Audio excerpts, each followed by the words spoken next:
ব্যাপকভাবে এখন আন্দোলন হওয়া উচিত।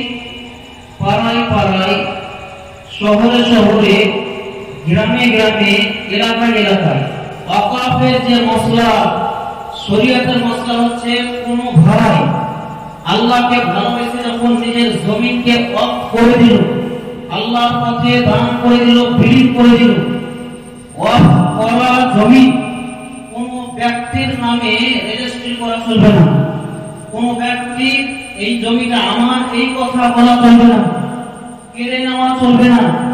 যদি বলা হয়েছে কেউ কেড়ে নেয়, তাহলে জিদ্দ জিহাদ করে, ইমানি লড়াই করে সেই জমিকে আবার ফেরে নিজের হাতে নিয়ে আসতে হবে, কারণ এর মালিক হয় স্বয়ং আল্লাহ। তাহলে আল্লাহর জমি সামান্য পয়সার মোদি কেড়ে নিবে আর মুসলমান আমরা হাহ করে দেখবো, এটা করতে পারে না। মুসলমান আমাদের জিন্দা এবং সচেতন হতে হবে। কারণই হচ্ছে অকাপ জমিন যখনই চলে যাবে আমাদের হাত থেকে, তখন মসজিদ হবে মন্দির, সমস্ত খানকা ভাঙতে শুরু হবে। মাজার শরীফে দেখবেন আপনার শিবলিঙ্গ নাম করে তালা বন্ধ হবে, মাদ্রাসাগুলো বন্ধ হবে এবং খানকাগুলো বন্ধ হবে। যাবতীয় কথা মুসলমানের সব জিনিস এক এক করে যেতে থাকবে। আমাদের নিজের ইমানি বাবা আমাদেরকে এক এবং নেক হতে হবে এবং যোগ্যভাবে ইমানি প্রতিভা কানুনের দায়রায় থেকে প্রতিভা আমাদের শুরু করতে হবে এবং এই আন্দোলন চলতেই থাকবে। আমি যতক্ষণ পর্যন্ত তালা রিটার্ন এবং অপাস মানিবে ততক্ষণ পর্যন্ত আপনার চলবে।